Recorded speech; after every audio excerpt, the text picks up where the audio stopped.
بتانا چاہتا ہوں وہ یہ ہے، یہ خصوصیات انبیاء میں سے ہے کہ انبیاء اپنی قبروں میں زندہ ہیں، وہ نماز پڑھتے ہیں. لیکن یاد رہے میرے بھائیوں، شہداء بھی اپنی قبروں میں زندہ ہیں. وہ زندگی برزخی ہے. وہ زندگی کیسی ہے؟ کیا آپ کی بیویاں آپ پر پیش کی جاتی ہیں؟ کیا آپ وہاں انسانی تعلقات قائم کرتے ہیں؟ حاشا وکلا. یہ ساری باتیں خلاف نصوص ہیں، خلاف قرآن ہیں، خلاف سنت ہیں. وہ برزخی زندگی ہے جس زندگی کے بارے میں قرآن خود کہتا ہے کہ تمہیں پتہ نہیں وہ زندگی کیسی ہے. لیکن اللہ نے اپنے نبیوں کو یہ خصوصیت دی ہے کہ وہ نبی قبروں میں زندہ ہوتے ہیں، لیکن وہ زندگی برزخی ہے. وہ کیسی ہے؟ اہل سنت اس پر اعتقاد رکھتے ہیں کہ وہ زندہ ہیں، لیکن اس کی کیفیت ہمیں نہیں معلوم. تیسری بات میں آپ کو بتانا چاہتا ہوں کہ انبیاء کے تعلق سے، انبیاء کے موت کے تعلق سے تیسری خاص بات جو آپ کو بتانا چاہتا ہوں وہ یہ کہ انبیاء کے جسموں کو زمین محفوظ رکھتی ہے. زمین انبیاء کے جسموں کو نہیں کھا سکتی. چوتھی بات، مقام موت ہی پر انہیں دفن کر دیا جاتا ہے. انبیاء جہاں کہیں وفات پائیں وہیں دفن کر دیا جائے. چنانچہ اللہ کے رسول صلی اللہ علیہ وسلم کی وفات کے بعد صحابہ کرام رضوان اللہ علیہ مجمعین کے درمیان یہ اختلاف بھی پیدا ہوا تھا کہ اللہ کے رسول صلی اللہ علیہ وسلم کو کہاں دفن کیا جائے. کسی نے رائے دی کہ آپ کو مکہ میں دفن کر دیا جائے، اس لیے کہ مکہ آپ کا آبائی وطن ہے، آپ کی جائے پیدائش ہے، وہاں اللہ کے رسول صلی اللہ علیہ وسلم نے اپنا بچپنا گزارا ہے. بات معقول سی تھی. کسی نے کہا کہ نہیں، اللہ کے رسول صلی اللہ علیہ وسلم کو بیت المقدس میں دفن کر دیا جائے، اس لیے کہ بیت المقدس انبیاء کی سرزمین ہے، انبیاء بالغالب وہاں پیدا ہوئے اور انہیں وہاں دفن کیا گیا، اس لیے آپ کو نبیوں کے ساتھ ملا دیا جائے. ان کی بھی بات عقلی اعتبار سے دیکھا جائے تو اب کسی گونا حق بجانب تھے. میرے بھائی اور دوستو، تیسری رائے یہ تھی کہ اللہ کے رسول صلی اللہ علیہ وسلم نے مدینۃ الرسول کو، طیبہ کو اپنا مورد بنایا ہے. اسلام کو اس نے پناہ دی ہے، مسلمانوں کو اس نے پرپنے کا موقع دیا ہے، اور سب سے پہلی اسلامی اسٹیٹ یہاں قائم ہوئی ہے. اللہ کے رسول صلی اللہ علیہ وسلم نے یہاں ہجرت کر کے یہاں اپنے آپ کو بسایا ہے، اس لیے آپ کو یہاں دفن کر دیا جائے. صحابہ کرام رضوان اللہ علیہ مجمعین کے درمیان اختلاف تھا، لیکن حضرت رسول اکرم صلی اللہ علیہ وسلم کی وہ حدیث حضرت ابوبکر صدیق رضی اللہ تعالیٰ عنہ نے صحابہ کرام رضوان اللہ علیہ مجمعین کو سنا دی کہ انبیاء جہاں کہیں وفات کریں وہیں ان کو دفن کر دیا جائے. سارا اختلاف ختم ہو گیا اور نبی کریم صلی اللہ علیہ وسلم کو، اللہ کے رسول صلی اللہ علیہ وسلم کو اما عائشہ صدیقہ رضی اللہ تعالیٰ عنہ کے کمرے میں دفن کر دیا گیا. اس حدیث سے یہ بات بھی معلوم ہوتی ہے کہ دین کا کوئی بھی مسئلہ ہو، چاہے وہ محبت کی بنیاد پر غلو اور اس طرح سے غلط قسم کے عقیدے کا مسئلہ ہو، یا دینی مسائل جو دیگر ہیں عبادات کے تعلق سے ان کا مسئلہ ہو، میرے بھائی اور دوستو، مسلمان کے درمیان اگر کوئی چیز فیصل ہے تو وہ اللہ کی کتاب ہے اور رسول صلی اللہ علیہ وسلم کی سنت ہے. اگر مسلمان ان دونوں چیزوں کو مضبوطی سے پکڑے تو گمراہ نہیں ہوگا. اور اگر ہر کسی نے اپنی دیوار کو اسلام کی دیوار سے اونچی کیا، اپنے بزرگ کو دوسرے کے بزرگ سے اونچا کیا، تو اختلافات حل ہونے والے نہیں. اللہ کے رسول صلی اللہ علیہ وسلم نے فرمایا ترکت فیکم امرین لن تضلوا ما ان تمسکتم بہما کتاب اللہ و سنتی. میں تمہارے درمیان دو چیزیں چھوڑے جا رہا ہوں، اگر ان کو مضبوطی سے پکڑ لو تو تم گمراہ نہیں ہوگے. وہ دونوں چیزیں کیا ہیں میرے بھائیوں؟ اللہ کی کتاب اور رسول صلی اللہ علیہ وسلم کی سنت. دینی بھائیوں اور دوستو، نبی کریم صلی اللہ علیہ وسلم سے غلو اور مبالغے نے جن غلط عقائد کو جنم دیا، انہی عقائد میں سے ایک عقیدہ اللہ کے رسول صلی اللہ علیہ وسلم کے بارے میں عالم الغیب ہونے کا بھی ہے. یہ عقیدہ کتاب و سنت کے واضح نصوص کے خلاف ہے، کیونکہ اللہ تبارک و تعالیٰ نے کسی فرشتے کو، کسی بزرگ کو، کسی نبی کو، کسی ولی کو غیب کا علم نہیں دیا. علم غیب یہ اللہ کا خاصہ ہے. قرآن کی بہت سی آیات ہیں جس سے یہ بات واضح ہو جاتی ہے. اللہ تعالیٰ فرماتا ہے وَعِندَهُ مَفَاتِحُ الْغَيْبِ وَعِندَهُ مَفَاتِحُ الْغَيْبِ لَا يَعْلَمُهَا إِلَّا هُوَ وَيَعْلَمُ مَا فِي الْبَرِّ وَالْبَحْرِ وَمَا تَسْقُطُ مِنْ وَرَقَةٍ إِلَّا يَعْلَمُهَا وَلَا حَبَّةٍ فِي ظُلُمَاتِ الْأَرْضِ وَلَا رَطْبٍ وَلَا يَابِسٍ إِلَّا فِي كِتَابٍ مُبِينٍ. کہ غیب کی کنجیاں اللہ کے پاس ہیں. اللہ تبارک و تعالی ہی غیب کی بات جانتا ہے. اللہ کو معلوم ہے کہ سمندر میں کیا ہے، خشکی میں کیا ہے، پہاڑ کے اوپر اڑنے والا ذرہ اس کے علم سے باہر نہیں ہے. مچھلی جو سمندر کے تہ میں چلتی ہے اس کا علم اللہ کو ہے. غیب کا علم اللہ نے جتنا اپنے محبوب بندوں میں سے کسی کو دے دیا وحی کے ذریعہ، وہی علم دوسروں کے پاس ہے. ورنہ غیب کو اللہ تبارک و تعالیٰ نے اپنے لیے خاص کیا. حضرت عائشہ صدیقہ رضی اللہ تعالیٰ عنہ فرماتی ہیں جو شخص کہے کہ میں علم غیب جانتا ہوں وہ کذاب ہے، جھوٹا شخص ہے. ایسا اللہ کے رسول صلی اللہ علیہ وسلم کے تعلق سے اللہ تبارک و تعالیٰ نے خصوصیت کے ساتھ ایک جگہ فرمایا قل لا اقول لکم عندی خزائن اللہ، اے نبی آپ اعلان کر دیجئے لوگوں کے اندر، اپنے صحابہ کو یہ بات بتا دیجئے، بعد میں آنے والے لوگوں کو یہ اعلان کر دیجئے لا اقول لکم عندی خزائن اللہ، میں تم سے اس بات کا دعویٰ نہیں کرتا کہ میرے پاس خزانے کی کنجی ہے، ولا عالم الغیب، اور نہ ہی میں غیب کی بات جانتا ہوں، کل کیا ہونے والا ہے، کس کی قسمت میں کیا ہے، کس کے لیے بھلائی ہے کس کے برائی ہے، کون کہاں مرے گا، کس کی وفات کب ہوگی، سامنے بیٹھا ہے انسان، اس پر موت کب طاری ہو جائے گی، کوئی نہیں جانتا، نہ نبی جانتے ہیں، نہ رسول جانتے ہیں، نہ اللہ کے برگزیدہ بندے جانتے ہیں، یہ وہ علم ہے جس کو اللہ تبارک و تعالیٰ نے اپنے لیے خاص کر رکھا ہے۔ سورہ یونس میں اللہ تبارک و تعالیٰ فرماتا ہے وَيَقُولُونَ لَوْلَا أُنزِلَ عَلَيْهِ آيَةٌ مِّن رَّبِّهِ فَقُلْ إِنَّمَا الْغَيْبُ لِلَّهِ فَانتَظِرُوا إِنِّي مَعَكُم مِّنَ الْمُنتَظِرِينَ، کہ اے نبی ان سے کہہ دو کہ غیب کا علم اللہ تبارک و تعالیٰ نے اپنے لیے خاص کر رکھا ہے۔ ان آیات سے بات صاف ہو جاتی ہے کہ اللہ تبارک و تعالیٰ نے صاف طور سے اس بات کی نفی کر دی ہے کہ اللہ نے اپنے نبی کو غیب کا علم نہیں دیا۔ میرے بھائیو اور دوستو، حضرت ربیع بنت معوذ رضی اللہ تعالیٰ عنہ بیان کرتی ہیں کہ میری شادی ہوئی تھی، شادی کی صبح میرے پاس اللہ کے رسول صلی اللہ علیہ وسلم آئے، کچھ بچیاں دف بجا کر کے گا رہی تھیں، اور گانے میں وہ یہ بھی کہہ رہی تھیں کہ ہمارے درمیان ایک ایسے نبی ہیں جو غیب کی بات جانتے ہیں، جو کل کی بات جانتے ہیں۔ اللہ کے رسول صلی اللہ علیہ وسلم نے ان کو مخاطب کرتے ہوئے ایک فرمایا تھا اما ھذا فلا تقولوا، کہ یہ بات رہی بات غیب کی کہ میں غیب جانتا ہوں تو اس کو مت کہو، بقیہ جو گیت تم گا رہی ہو گاؤ، لیکن غیب کا دعویٰ ہمارے بارے میں کہ ہمیں غیب کا علم ہے، اللہ کے رسول صلی اللہ علیہ وسلم نے اس کی تردید فرما دی۔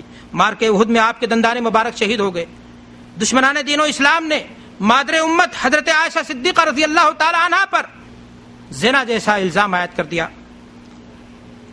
اللہ کے رسول صلی اللہ علیہ وسلم کی محبوب ترین بیوی سوکھ کر کانٹا ہو گئی، اللہ کے رسول صلی اللہ علیہ وسلم اپنی بیوی سے 1 مہینہ تک الگ رہے، یہاں تک کہ 7ویں آسمان سے برات نازل ہو گئی۔ میرے بھائیو اور دوستو، اگر اللہ کے رسول صلی اللہ علیہ وسلم غیب جانتے تو آپ صاف طور سے کہہ دیتے کہ یہ ظالم ابو بکر صدیق کی بیٹی کو، ابو بکر کے خاندان کو بدنام کرنا چاہتے ہیں، نبی صلی اللہ علیہ وسلم اور اس کی بیوی کے درمیان دوریاں اور فاصلے پیدا کر رہے ہیں۔ لیکن اللہ کے رسول صلی اللہ علیہ وسلم نے وحی کا انتظار کیا، اور آپ نے کوئی ایسی بات نہیں فرمائی جس سے یہ صاف پتہ چلتا ہے میرے بھائی اور دوستو کہ اللہ کے رسول صلی اللہ علیہ وسلم کو غیب کا علم نہیں تھا۔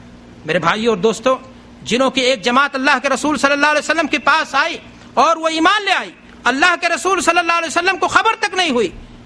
خبر کب ہوئی؟ جب اللہ تبارک و تعالیٰ نے وحی بھیجی۔ یہ ساری چیزیں اس بات کو بتاتی ہیں کہ اللہ کے رسول صلی اللہ علیہ وسلم کے بارے میں ایسا عقیدہ رکھنا کہ آپ عالم ما کان و ما یکون تھے، آپ کو کل کی خبر تھی، آپ ساری باتیں جانتے تھے۔ میرے بھائی اور دوستو، یہ عقیدہ سراسر قرآن و سنت کے مخالف ہے۔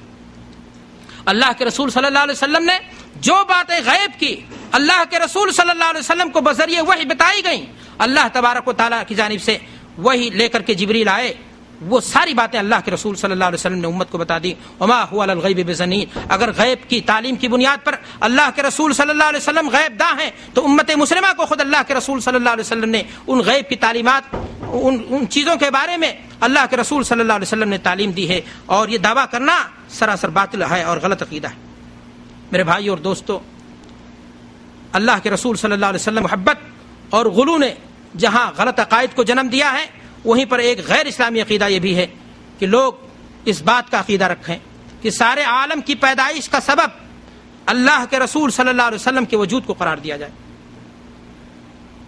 میں نے آپ سے عرض کیا کہ اللہ کے رسول صلی اللہ علیہ وسلم کے بارے میں ایک غیر اسلامی عقیدہ یہ ہے کہ آپ کے وجود کو سارے عالم کے وجود کا سبب قرار دیا جائے، موضوع روایت سے استدلال کر کے، لولاک لما خلقت الافلاک، کہ اگر آپ نہ ہوتے تو یہ دنیا، یہ کائنات میں نہیں بناتا۔ میرے بھائی اور دوستو، یہ عقیدہ بھی قرآن و سنت کے بالکل مخالف ہے۔ قرآن مجید میں اللہ تبارک و تعالیٰ ارشاد فرماتا ہے کہ وما خلقت الجن والانس الا لیعبدون، کہ ہم نے جن و انس کی تخلیق کس مقصد کے لیے کی؟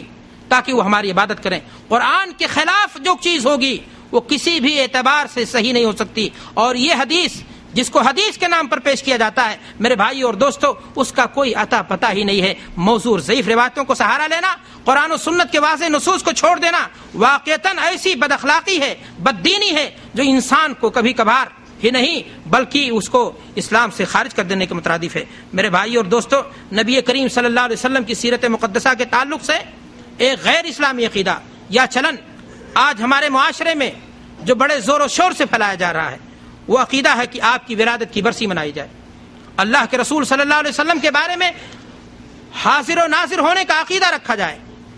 میرے بھائی اور دوستو، اللہ کے رسول صلی اللہ علیہ وسلم